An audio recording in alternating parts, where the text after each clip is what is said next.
When I was first introduced to Gwar, they were described as part rock show, part puppet show, and the rest of the show was just plain gooey. A couple of years later, when I was finally invited by a friend to see them live, I politely declined. The next time I saw my friend, he was missing a patch of his hair on the side of his head. When I asked him what had happened, he told me about being in the pit and how his hair was literally yanked out of his head in the middle of moshing. I made the remark about how sorry I was that it had happened, and he replied, "Are you kidding me? It was awesome." Awesome? Yep, awesome. What I didn't get then and what I get now is that Gwar isn't a band that you go to passively see play. No, Gwar is a band that you go to experience. Gwar is a band that exists to overwhelm your senses, cover you in goo, and if you're lucky, they're there to kill you too. After all, they are a full-contact heavy metal band from outer space. And how can you approach seeing anything from outer space without fully expecting the band's leader, Odorous Orungus, to rape your dog while calling you his love monkey? You can. And while the band has been ravaging planet Earth for over 25 years, the band's lead singer has never been afraid to give you an opinion. So sit back, relax, and grab some popcorn. This is Odorous Orungus, at his most honest.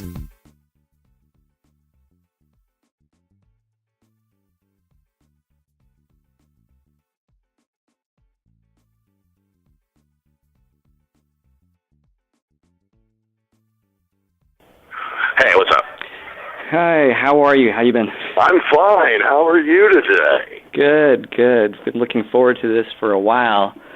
Why? Most people hate talking to me. Well, I don't know. I think part of it is the appeal of getting to actually speak with Odorous and his. Right. It's not every day that you get to talk to a immortal being from another planet. I mean, and know it. I mean, a lot of people out there are from outer space. They just don't admit it. Right. And that's the appeal is that you can always give us an honest and otherworldly perspective on. Oh, of course, on yeah. planet Earth. I mean, you're gonna get nothing but 100% verbatim honesty from Odorous Orungus. That is for fucking sure. Awesome. Well, let's start by talking about the 25 years of Gwar and the time that you guys have been ravaging planet Earth. Are you surprised that the world continues to allow you guys to basically kind of kill and destroy for as long as you have, Well, I mean, if they could get their shit together and, get all the armed forces of the entire world to ally with each other and quit fighting each other for one moment, and then all attack Gwar at once using the combined nuclear, biological, and germ warfare arsenals, it would still not even scratch the paint on my bat-shaped helicopter. So it's not a question of us being surprised that we haven't been defeated yet. It's more of a question of us being kind of disgusted with ourselves that we have not really found a better thing to do with ourselves in all 25 years that we've been resurfaced on this planet than basically hang around, play heavy metal, and smoke crack cocaine. We are undead gods from outer space. We think that we would have loftier ambitions in life than to fuck a bunch of gorillas, create the human race, and be hopelessly addicted to crack. That seems to be the lot that life has given me. Well, but then on the plus, I don't have to have a day job, so that's a plus. Well, since it's been a quarter of a century since Sleazy P. Martini has freed you guys from your Antarctic prison, and obviously you're still addicted to crack, or have you guys moved on to harder drugs? Oh, yeah, but crack's the best. I mean, I've tried everything from shit deodorant to heroin, and, I've even dined on Zsa Zsa Gabor's cunt lips before, but, I have to say the sweetest, but you just can't beat crack cocaine. A lot of people they're like, Odorous, what's the fucking deal with crack? I'm like, it's great. But honestly, last year, I had it really rubbed in my face what a fucking drug addict I really was when I actually canceled a gig in outer space so I could come back to Earth and smoke crack. And this year, I'm just ignoring it altogether. Fuck it. I'm not on crack anymore. We're not going to talk about that anymore. Awesome. Well, even though I brought it up.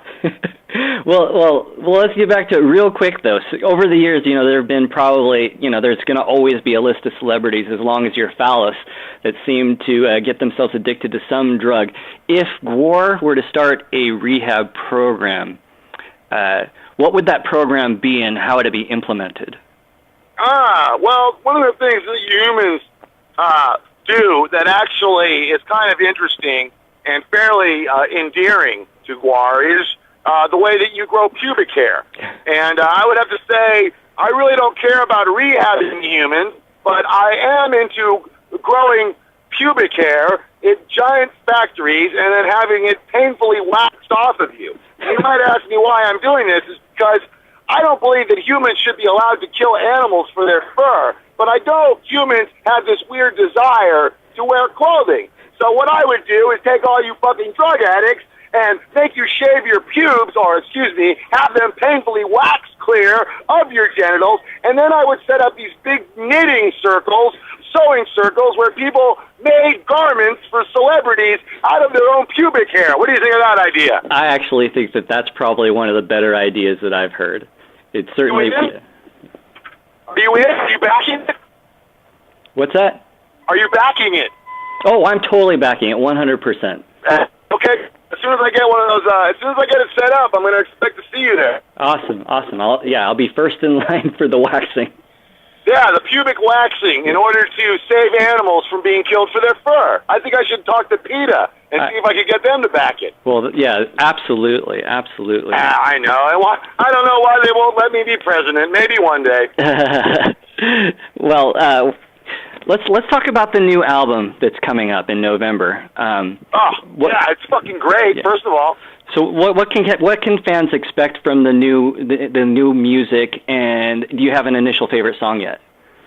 Well, I'm kind of partial to every single syllable of it. You know, it's hard for me when a record is so great that I love every single second of it. It's hard for me to like the whole thing or any one part. All I can say is it fucking rules. But no, there is one song particularly. It's actually 4 songs in one. We start the album with the epic song. This is the first time we've ever done it. It's like one of those 70s prog rock bands or whatever. We do have a super song, 4 parts for the title track, Bloody Pit of Horror. The 4 parts of the song have different titles, and it tells the story of Gwar finally slaughtering the human race and then resurrecting you guys as zombies through the power of our Bloody Pit of Horror. Then, using the Scumdog warship that we got on the last record, we are going to take our war to outer space, because Cardinal Sin has had his ass kicked. Fucking the Master was driven back into the void. Even Techno Destructo has been off the radar for many years. It's time for us to fucking take over everything. I mean, the universe is totally wide open. Anyway, the song Bloody Pit of Horror kind of tells that story. But as far as having like some big theme or anything to the record, we kind of steered clear of that this time. It's more just random anthems of hatred and violence. And it fucking sounds great. You know, it's the way Gwar should sound. We made a conscious decision to stop playing silly music about 5 years ago. You know, with Violence Has Arrived, we kind of re-embraced our metal roots. People were like, why did it take you so long to figure that out? I'm like, how dare you doubt me for a second? But before I get to that point, I would have to say that, you know, we had to play every type of music. When we kind of came out of Antarctica, you know, we were still de-thawing. Now, naturally, we gravitated to punk rock and heavy metal first, but as we kind of learned more about the human race, you know, our bastard children, we kind of felt the need to around with all kinds of different music. And it wasn't really until Violence Has Arrived that musical odyssey had gone full circle. And we kind of were reborn at that point as a fucking metal band, because punk rock music, as exciting and cool and vibrant as it was, it gradually got totally perverted and turned into something disgusting by a bunch of poser fucks. And as much as I hated poofy hair bands, I still fucking love metal, and I always will. And there's always good new metal coming out. And it's just like, when you look at Gwar, you're kind of like, you know what? They're a metal band. You wouldn't even have to hear one fucking note that we played to know that this band played fucking heavy metal. And that's what Bloody Pill is. It's a fucking heavy metal record. And I'll tell you what, we put out our last record a year ago. Most other fucking metal bands will take 2, even 3 years between fucking records. They're so busy sitting around and shoving coke up their fucking asses and trying to spend all the money they're making off their fucking shit labels.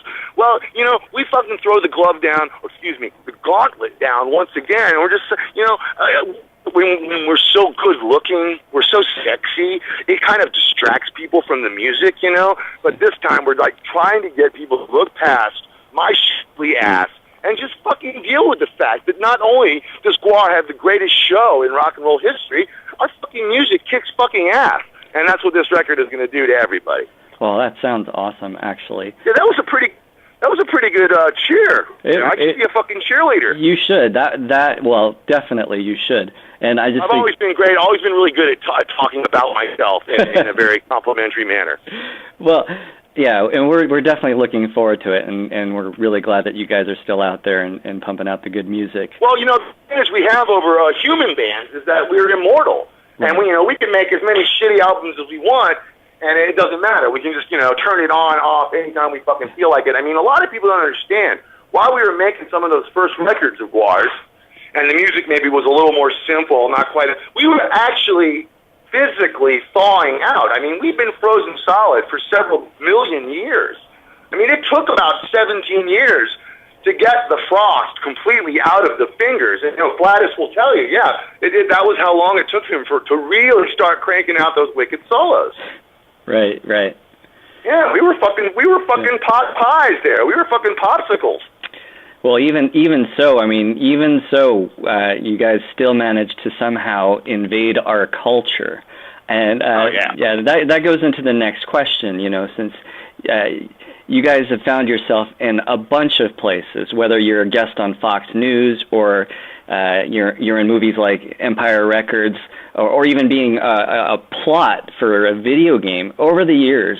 Are you surprised about the opportunities that Gwar has had to sort of steal the spotlight? Actually, I'm more surprised at how long it took for Gwar to get a lot of these opportunities. So some of the things you mentioned, happened a long time ago, like Empire Records and Beavis and Butthead. And I think people were kind of like, after that, they were like, okay, Gwar, now just please go away. And after like another 20 years of us just relentlessly assaulting the world with our, insane release and tour schedule, people have realized we're not going to go away. And what's more than that, we are fucking some of the best, modern day sages, if you will. I mean, if you want to talk to somebody who's halfway interesting, who's got some kind of new viewpoint on the human condition, Odorous is about the best that you're going to do. What do you want to talk to these vapid, fucking nepotistic, just completely ill-mannered, snot-nosed, had everything handed to them celebrities, these completely self-serving politicians, these newscasters, just everybody out there is just so maudlin and so banal, so horrified to take a chance on anything. They're terrified of their own shadows. Gwar just gives you an amazingly honest look on everything, because Gwar just doesn't give a fuck. We never have, and we never will. I mean, not that we don't give a fuck about some things, but we just want to get out there and be Gwar, and and hold